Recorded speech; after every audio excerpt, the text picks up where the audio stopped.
سابق chief justice کی گاڑی سے موٹر سائیکل سوار کو ٹکر لگنے کے معاملے پر موٹر سائیکل سوار کے والد نے مقدمے کی درخواست دے دی ہے۔ موٹر سائیکل سوار کے والد نے مقدمے کے اندراج کے لیے تھانہ اپارہ میں یہ درخواست جمع کروائی ہے۔ درخواست گزار کا کہنا ہے کہ کشمیر ہائی وے اسپورٹس کمپلیکس کے قریب میرا بیٹا موٹر سائیکل پر گزر رہا تھا۔ سابق چیف جسٹس افتخار چودھری کی گاڑی نے میرے بیٹے کی موٹر سائیکل کو ٹکر ماری ہے۔ درخواست گزار نے کہا کہ سابق چیف جسٹس کے گارڈ نے میرے بیٹے پر تشدد کیا، جبکہ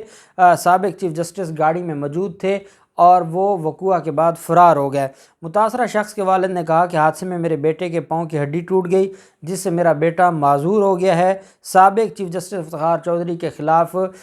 جان بوجھ کر ٹکر مارنے کا جو کیس ہے، اور پھر ٹکر مارنے کے بعد تشدد کیا، دھمکیاں دیں، گالم گلوچ کی، تو اس کا مقدمہ درج کیا جائے افتخار چودھری اور اس کے گارڈز کے خلاف۔ میں یہ سمجھتا ہوں کہ یہ وہ معاملہ ہے کہ افتخار چودھری جیسے لوگوں کے خلاف کارروائیاں ہونا شروع ہو گئی ہیں۔ یہ وہ مافیاز ہیں جنہوں نے پاکستان کو بڑا نقصان پہنچایا ہے۔ یہ وہ لوگ تھے جو قانون کا سہارا لے کے اور قانون کا نام لے کے پاکستان کو انہوں نے بہت نقصان پہنچایا ہے، اور اب یہ اپنے انجام کو پہنچ رہے ہیں۔ Pakistan Peoples party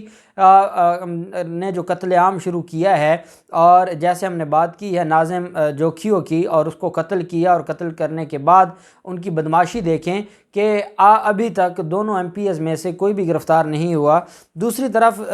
Pakistan Peoples party کے رہنما اور ایم پی گھنور خان کے والد کے گارڈ کی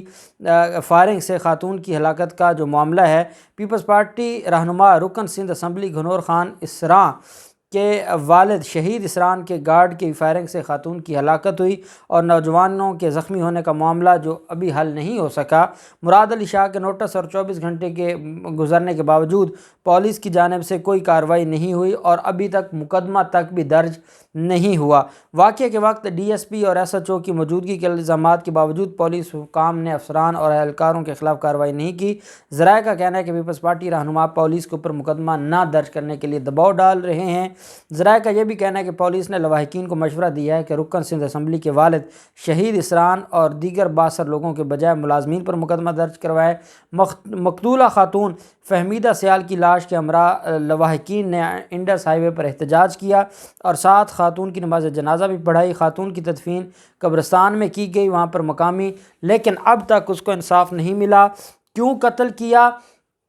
کیا وجہ تھی، اب جب ایف آئی آر آئے گی تو اس کے جو contents of F I R ہوں گے اس سے پتہ چلے گا۔ لیکن حقیقت یہ ہے کہ پاکستان پیپلز پارٹی کے جو رہنما ہیں انہوں نے جو دہشت گردی شروع کی ہے اور بدماشی شروع کی ہے، یہ بدماش کیونکہ ان کی اصل ہی یہی ہے، ان کے پاس تو کوئی نظریہ بچا نہیں۔ ایک ان کے پاس نعرہ ہے کہ بھٹو زندہ ہے، اور اس کے بعد سوائے بدماشی کے، ڈکیٹی کے، چوری کے، فراڈ کے، قتل عام کے ان کے پاس کچھ بھی نہیں ہے۔ یہی وجہ ہے کہ اب پہلے چیزیں کھل کر سامنے نہیں آتی تھیں، اب جو بھی وقوع ہوتا ہے وہ کھل کر سامنے آ جاتا ہے، قوم کو پتہ چل جاتا ہے، اور قوم کو اب یہ بے وقوف نہیں بنا سکتے کیونکہ قوم کو اب بتانے والے موجود ہیں۔ تو میں گزارش کروں گا ہمارے اداروں سے، چیف جسٹس آف پاکستان سے، وزیر اعظم پاکستان سے، کہ ناظم جوکھیوں کے ساتھ ساتھ یہ جو خاتون ہے فہمیدہ، اس کو بھی انصاف دیا جائے، اور ان قاتلوں کو جو پارلیمنٹ کا سہارا لیتے ہیں اور پارلیمنٹ میں بیٹھ کر یہ باتیں کرتے ہیں ان کے خلاف کارروائی کی جائے۔ پھر معاملہ آ جاتا ہے آج تھر میں شاہ محمود قریشی اور سردار غلام ارباب رحیم نے جو میلہ سجایا ہے وہ قابل دید تھا، اور پاکستان پیپلز پارٹی کی حکومت ہو یا سندھ میں بھٹو زندہ ہو، اس کے باوجود تھر میں اتنا بڑا جلسہ، مٹی کے علاقے میں اتنا بڑا جلسہ جس کی مثال نہیں ملتی، دور دور تک سر ہی سر نظر آتے تھے۔ ابھی تو وزیر اعظم عمران خان خود نہیں گئے، ابھی تو وزیر اعظم خان خود موجود نہیں تھے، اس کے باوجود اتنا بڑا پاور شو کیا گیا ہے کہ آپ تصاویر دیکھیں، آپ ویڈیوز دیکھیں، انسان حیران ہو جاتا ہے کہ مٹی میں، تھر میں اتنے بڑے لوگ اکٹھے ہوئے۔ اس کی وجہ کیا ہے؟ اس کی وجہ ہے پاکستان پیپلز پارٹی سے مایوسی۔ پاکستان پیپلز پارٹی سے سندھ کے لوگ بڑی حد تک مایوس ہو چکے ہیں، اور یہ جو جعلی ووٹر لسٹیں ہیں اور فہرستیں ہیں، اگر ان کا سہارا نہ لیا جائے اور الیکشن کمیشن بلاول ہاؤس کی جو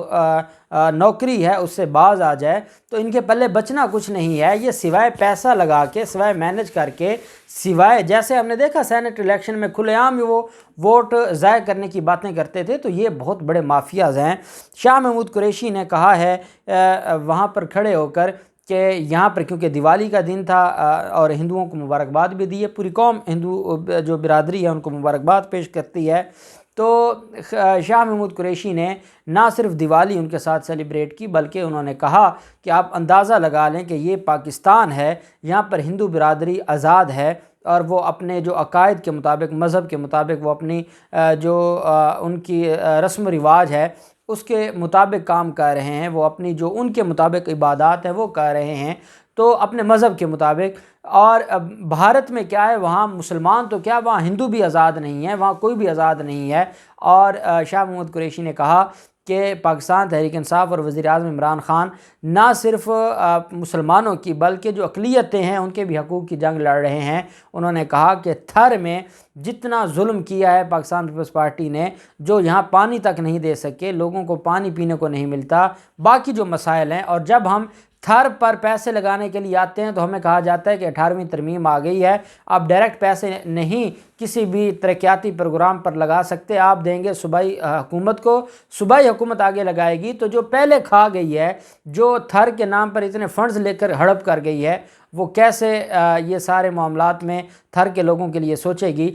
شاہ محمود قریشی نے کہا ہے کہ بہت گزر گئی، تھوڑا رہ گیا ہے ٹائم، اور اگلے الیکشن میں 2023 میں سردار غلام ارباب رحیم بھی یہاں پر موجود ہے، اس کے علاوہ جو قیادت ہے پاکستان تحریک انصاف کی یہاں کی، وہ بھی یہاں پر موجود ہیں۔ انہوں نے کہا کہ میں تھر میں تبدیلی کا جھنڈا گاڑنے آیا ہوں، عمران خان سندھ کے لوگوں کو غلامی کی توق سے آزاد کرانا چاہتے ہیں، عمران خان محروم طبقات کو انصاف دلانے کی کوشش کر رہے ہیں، عمران خان کو نیچا دکھانے کے لیے ہر حربہ استعمال کیا جا رہا ہے، لیکن یہ ناکام ہوں گے اور عمران خان کامیاب ہوگا۔